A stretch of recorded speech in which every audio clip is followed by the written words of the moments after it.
Perang di Timur Tengah semakin tidak terkendali dan berubah menjadi skandal serta pertikaian. Menurut pernyataan bersama Amerika Serikat, Israel, dan Lebanon, perwakilan Israel dan Lebanon telah sepakat untuk melakukan gencatan senjata penuh dengan syarat bahwa Hizbullah menghentikan serangan dan menarik para pejuangnya dari wilayah di selatan Sungai Litani di Lebanon. Namun Hizbullah, menyuruh semua pihak pergi saja dan menyatakan bahwa mereka tidak berniat mematuhi rezim gencatan senjata apapun. Itulah nilai diplomasi di Washington. Pada saat yang sama, skandal antara Trump dan Netanyahu justru semakin memanas. Sampai-sampai Netanyahu mengatakan bahwa kita tidak membutuhkan bantuan Amerika apapun. Konflik antara Netanyahu dan Trump terkait Lebanon menyoroti betapa tujuan militer Netanyahu dan mungkin juga kelangsungan politiknya sangat bergantung pada Presiden Amerika Serikat yang tidak sejalan dengan keinginannya untuk meningkatkan eskalasi. Akibatnya, Netanyahu gagal mempertahankan front tersebut dan dia menyatakan bahwa Israel tidak lagi membutuhkan bantuan dari Amerika dan siap melepaskan kemitraan semacam itu. Secara umum, mari kita bahas berita-berita ini sekarang. Nama saya Alexei Peci. Mari kita bahas topik ini bersama-sama. Tapi sebelum kita mulai, saya minta kalian untuk subscribe ke channel ini, beri like pada episode ini, tulis komentar apa saja di bawah video ini, dan jangan lupa follow channel Telegram saya, Peci News. Linknya ada di deskripsi video ini. Jadi, mari kita mulai dengan konfliknya. Ini adalah Netanyahu dan Trump yang mulai lepas kendali. Perdana Menteri Israel, Benjamin Netanyahu, menghindari pertanyaan tentang Presiden Amerika Serikat Donald Trump yang dalam negosiasi terakhir menyebutnya gila dengan mengklaim bahwa di antara mereka hanya ada perbedaan taktis. Namun pada akhirnya Netanyahu kehilangan kendali dan menyatakan, kutipannya, "Kita tidak lagi membutuhkan bantuan dari Amerika Serikat." Dan pernyataan ini benar-benar menimbulkan kehebohan. Tapi dari mana pernyataan itu muncul dan apa yang ada di baliknya? Hari ini Perdana Menteri Israel sudah mengirimkan surat dukungan terhadap resolusi dari Partai Republik Amerika yang mengusulkan untuk membatalkan subsidi langsung tahunan dari Amerika Serikat ke Israel yang nilainya hampir 4 miliar dolar per tahun.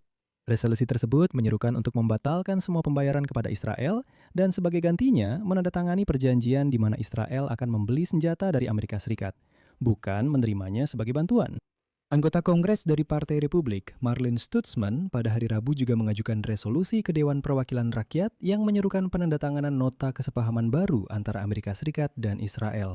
Dan awalnya dokumen ini disambut dengan skeptis. Katanya, dengar, ini hanya sebuah resolusi. Mereka hanya akan berteriak lalu tenang kembali. Namun tiba-tiba Benjamin Netanyahu sendiri menyatakan bahwa Israel tidak lagi membutuhkan bantuan dari Amerika. Dan hal itu tiba-tiba mengubah persepsi terhadap inisiatif dari anggota Kongres Stutzman. Pada akhirnya Netanyahu menyatakan, kutipannya, "Sudah saatnya beralih dari status penerima bantuan menjadi mitra.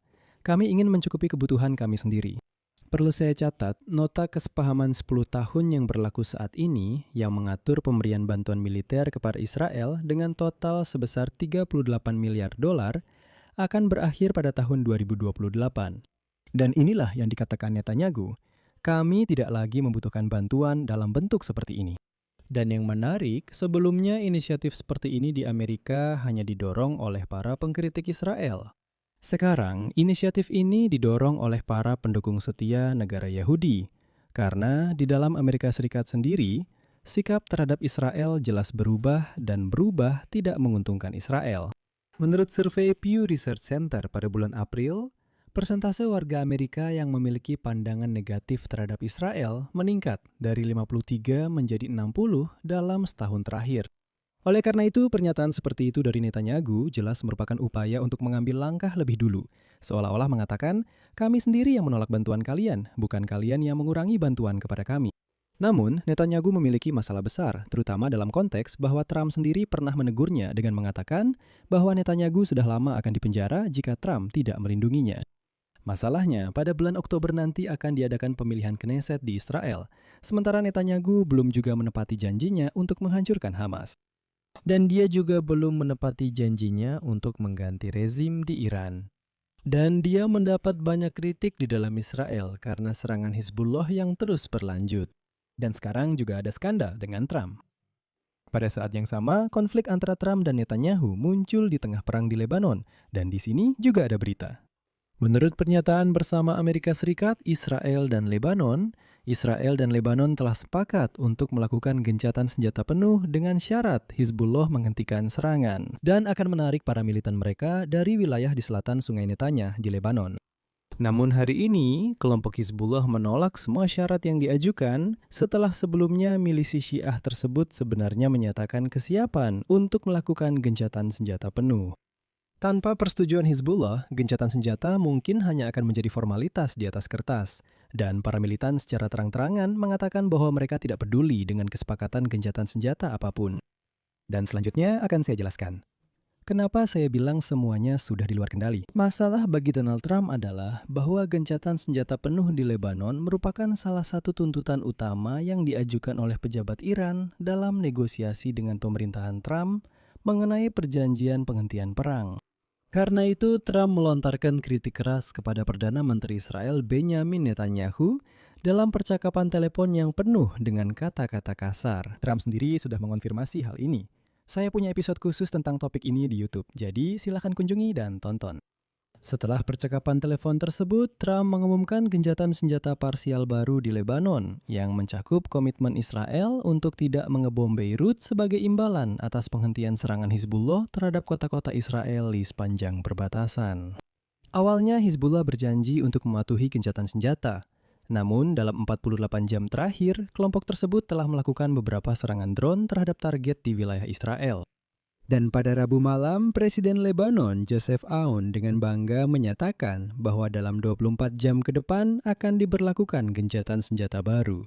Namun beberapa jam kemudian, pemimpin Hizbullah Naim Qassem menolak kesepakatan tersebut dan menyebutnya kutipannya sebagai rencana untuk memusnahkan sebagian rakyat Lebanon.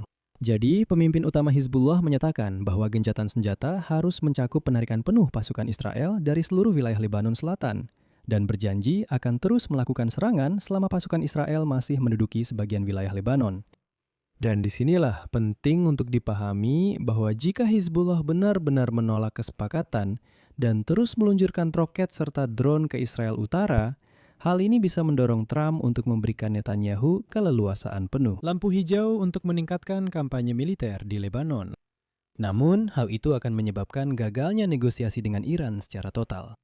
Dan di sini saya ingin mencatat bahwa dalam kerangka kesepakatan antara otoritas Israel dan Lebanon, kedua belah pihak sepakat untuk membentuk apa yang disebut zona percontohan di selatan Lebanon. Artinya, beberapa wilayah terpisah di mana angkatan bersenjata Lebanon berada. Bukan Hizbullah, tetapi justru tentara reguler yang harus mengambil kendali penuh atas wilayah-wilayah ini dan memastikan tidak ada kehadiran Hizbullah.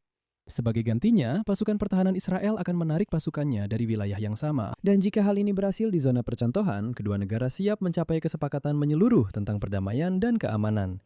Dan kemungkinan besar, Israel benar-benar akan keluar dari Lebanon. Dan dalam pernyataan bersama, Israel dan Lebanon menegaskan bahwa mereka tidak memiliki niat bermusuhan satu sama lain dan berkomitmen untuk melanjutkan negosiasi langsung guna memperkuat kepercayaan, menyelesaikan semua masalah yang belum terselesaikan, dan bekerja menuju kesepakatan menyeluruh antara kedua negara. Namun, tampaknya semuanya berjalan baik dan indah, tetapi Hizbullah secara terang-terangan menyatakan, "Kami tidak peduli dengan kesepakatan kalian itu. Faktanya, kami hidup untuk berperang. Jika tidak ada perang, maka Hizbullah pun tidak akan ada." Jadi, akhirnya perang di Timur Tengah kembali lepas kendali. Iran menuntut agar perang di Lebanon dihentikan. Hizbullah berkata tidak akan ada penyelesaian. Israel pada gilirannya akan terus melanjutkan perang ini. Dan Trump berdasarkan hal itu tidak akan bisa mencapai kesepakatan apapun dengan Iran. Ini disebut zugzwang ketika setiap langkahmu pada akhirnya tidak menghasilkan apa-apa selain kekalahan. Saya akhiri sampai di sini. Pendapat dan kesimpulan Anda silakan tulis di kolom komentar di bawah episode ini. Silakan berlangganan saluran ini, tekan tombol lonceng, dan jangan lupa untuk menyukai. Jika Anda ingin mendukung kerja saluran YouTube ini, Anda bisa melakukannya secara finansial melalui donasi apapun lewat tautan dan informasi yang ada di deskripsi video ini, atau melalui kode QR di layar Anda. Saya akan sangat berterima kasih atas dukungan Anda. Dan teman-teman, saya ingin mengingatkan bahwa sekarang saya memiliki saluran YouTube hukum yang sepenuhnya berbahasa Ukraina. Jadi, jika Anda ingin mendapatkan informasi dalam bahasa Ukraina, tautan ke saluran tersebut ada di deskripsi video ini. Silakan kunjungi dan jangan lupa berlangganan. Itu saja, jaga diri Anda, sampai jumpa semuanya.